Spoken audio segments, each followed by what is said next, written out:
Sudah semakin aktif tentunya ya. Betul banget. Lihat deh, di sana. Ya. Kenapa? Ada yang ngintip. Ada sosok. Laki-laki ini wajahnya aneh. Wajahnya agak sedikit lancip ke depan. Dia perawakannya seperti manusia, cuma wajahnya aja yang agak aneh bentuknya. Secara tidak sengaja. Menampakkan dirinya tapi itu secara tidak sengaja. Oh, benar.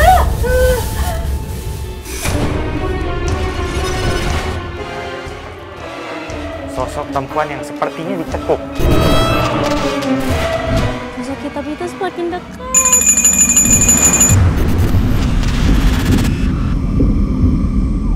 Tasya, Rudi, dan Nanda sudah sampai di salah satu area perumahan yang terletak di kawasan Karawang, di mana perumahan ini memang tidak selesai dalam proses pembangunannya sehingga mangkrak lebih dari 7 tahun lamanya. Kalau kita lihat kan sekarang kita juga penelusurannya sudah memasuki senja atau pergantian dari sore menuju malam hari. Iya. Ada hubungannya nggak sih menurut Kak Aden ataupun Rudi? Kalau pandangan saya pastinya ada hubungannya. Oke. Ada hubungannya sama soal hal goib ya. Jadi sebetulnya senja menjelang malam itu kalau di Jawa itu mitosnya tidak boleh kita ke depan ataupun pintu dalam kondisi dibuka gitu. Kenapa? Makhluk goib yang negatif ataupun positif itu akan lalu lalang di saat senja menjelang kegantian ke malam. Karena emang banyak dibilang goibnya sudah mulai eksis dan aktif, ya. Sudah semakin aktif tentunya ya. Betul banget. Lihat deh, di sana. Ya. Kenapa? Ada yang ngintip. Ada sosok. Entah sosok apa yang dilihat Rudi sedang mengintip kami, tak perlu waktu lama kami pun mencoba untuk mendekati sosok tersebut. Permisi. Ih, Oh, di sini ya. Jadi tadi ada sesosok laki-laki. Laki-laki ini wajahnya aneh. Wajahnya agak sedikit lancip ke depan. Dia perawakannya seperti manusia, cuma wajahnya aja yang agak aneh bentuknya. Dia mengintip kita tadi di rumah ini, dan dia ternyata tinggal di sini. Dan ini adalah bambu. Bisa dilihat kamera. Ini adalah bambu loh. masih ada sebagian Masih ada sebagian bambu. bambu-bambu yang masih tetap ada di sini ya. Ya, dan dia tinggal di sini. Sosoknya sedang apa di situ, Ruth? Sekarang dia lagi di atas sana. Dia kaget karena kita tiba-tiba, saya tadi tiba-tiba ngejar dia dan kita semua kesini. Dia kaget, dia langsung naik ke atas sana. Apa jangan-jangan ini sosok yang kerap kali mengganggu masyarakat sekitar ya, Ruth? Kalau yang saya lihat dari perilakunya, dari energinya, dia bukan yang suka mengganggu. Tapi mungkin kadang dia terlihat sama masyarakat secara tidak sengaja. Menampakkan dirinya tapi itu secara tidak sengaja. Oh, benar. Ada suara dari atas. Apa itu dia yang nyebabin, Ruth? Dia di atas tadi sempat lewat-lewat. Jadi ya secara nggak sengaja kena benda yang di atas kita ini. Ya. Tapi dia bukan tipikal yang akan mengganggu kan? Karena tadi kamu bilang tidak sengaja. Iya, Biasanya. dia ini cenderung kayak semacam pasif gitu ya. Bisa dibilang pasif. Kalau untuk mengganggu sih enggak Tasya ya. Maksudnya lebih ke kembali lagi waktu pergantian malam ini kan sudah waktunya dia menunjukkan eksistensinya. Kenapa, Ruth? Sebentar. Saya rasa seperti ada sesuatu di sebelah sana. Sesuatu. Lagi dan lagi, Rudi merasakan sesuatu yang ada di area rumah ini. Kami pun mencoba untuk mendekati apa yang dimaksud oleh Rudi. Ada sosok, ini dia perempuan merah dan hawanya cenderung kayak apa ya, penuh amarah, panas, kayaknya negatif. Sosok yang negatif. Tapi kamu pas ngomong merah, aku jadi keinget sesuatu. Kalau sosok yang kerap kali mengganggu masyarakat di sekitar sini identik dengan sosok wanita yang mengenakan pakaian merah katanya. Apa jangan-jangan sosok ini, Ruth? Dia tadi ke sana. Tiba-tiba pergi, kami pun mencoba untuk mengejar sosok perempuan itu. Hei. Hei. Menemukan kembali sosok perempuan tersebut, Nanda pun mencoba berkomunikasi dengannya. Jadi ini sosok wanita yang sama yang disebutkan sama gue pada saat di dalam. Tapi dia menggunakan kebaya. Dia bilang, Kenapa? kayak dia bilang, kalau kamu ingin mengetahui saya, ke Kemana? sungai katanya gitu. Sungai. Nah, sosok ini pakaiannya dan kebaya, bawahnya menggunakan kain, kayak kain coklat batik. Dan dia bilang, apa bahasanya? Kalau yang saya lihat ya, fisiknya itu kayak apa, bahasa kuyup. Adanya sosok perempuan berkebaya memang sering dilihat oleh beberapa warga yang memang berada di sekitar area perumahan ini. Ya kan itu cuma ngelihatin aja yang berkebaya merah itu. Pakainya bukan kebaya aja, pakai sarung samping rereng itu. Bahasa kuyup dan pucat sekali. Bahkan bisa kita bilang kayak apa ya, mukanya itu udah membengkak. Bahkan Seperti kayak mayat yang Iya. di air. iya. Tapi kenapa dia berusaha menghindar dari kita? Lah, mana sosoknya? Kenapa? Udah nggak ada di sini? Nggak ada.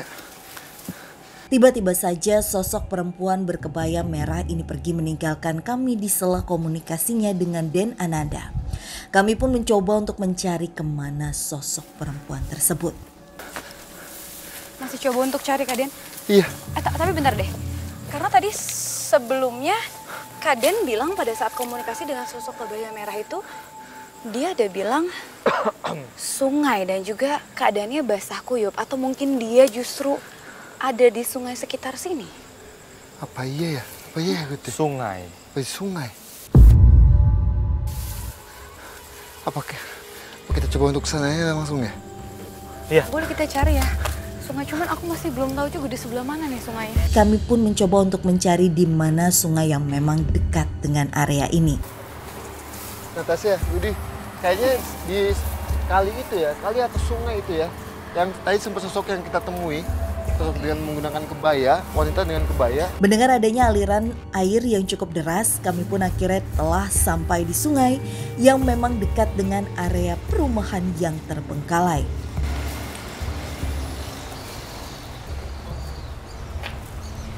Banyak suara-suara dari binatang juga kayaknya ada di atas jembatan ini. Betul. Kenapa, Ruth? Tadi saya ada rasa seperti ada perempuan Di sebelah mana, Ruth? di sekitar sini. Tapi di mana ya dia tadi? Sebentar. Jadi belum Hati-hati, ketemu hati-hati. sosoknya ya? Melihat adanya sosok perempuan, Rudi mencoba mendeteksi di mana letak sosok perempuan yang memang sedang kami cari.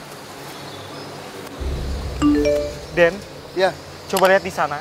Itu ada perempuan. Dia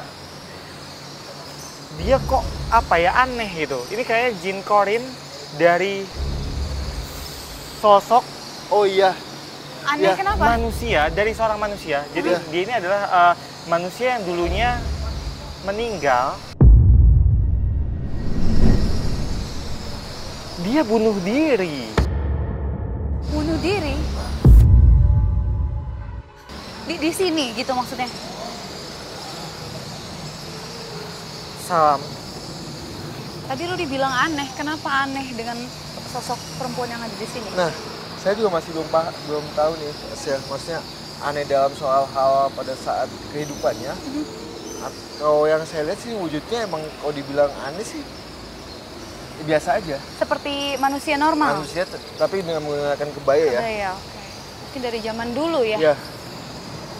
Dia bilang, Ya, Ruth? dulu dia punya seorang kekasih. Tapi sayangnya hubungannya tidak direstui sama orang tuanya. Oh. Oke, jadi Dan dia ini frustasi. Apalagi ditambah dia harus dijodohkan dengan seseorang yang dia nggak suka. Kamu tahu siapa yang dijodohkan dengan dia? itu seorang tuan tanah. Dan gara-gara orang tuanya itu terlilit hutang.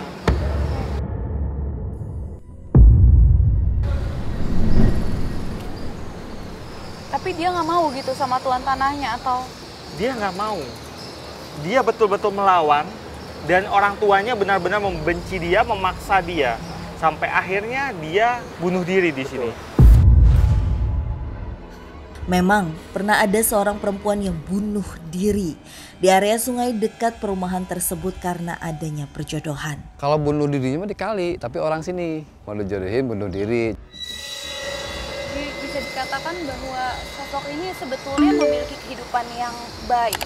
Layaknya seorang anak pada umumnya, tumbuh kembang dengan baik di keluarganya, memiliki kekasih, namun karena keterbatasan ekonomi yang mengharuskan dia melunasi hutang orang tuanya dengan cara dijodohkan dengan seorang tuan tanah yang bisa dikatakan tidak dia cintai. Iya. Ada sebuah lemparan ke air, apa seperti itu kurang lebih ketika dia mengakhiri hidupnya atau itu cara berkomunikasinya? Kalau yang kita lihat ya itu dia, yang kita lihat itu dia ngasih visual di bawah jatuhnya itu seperti itu. Penggambaran saat dia jatuh itu seperti itu. Iya. Dengan kepala duluan, kepala dia melompatnya itu nggak begini, melainkan begini. Kepala duluan yang jatuh. Nah, kenapa dia sampai meninggal? Padahal Ada ini suara tidak, lagi. Ya, padahal ini tidak dalam, tidak dalam lah ya. Nah, makanya kepalanya itu menyentuh bebatuan pada saat dia jatuh. Kenapa bisa kena bebatuan? Nanda mencoba untuk lebih mendekati air demi membuktikan bahwa area sungai ini tidak begitu dalam dan perempuan ini tewas terkena dasar sungai yang berbatu.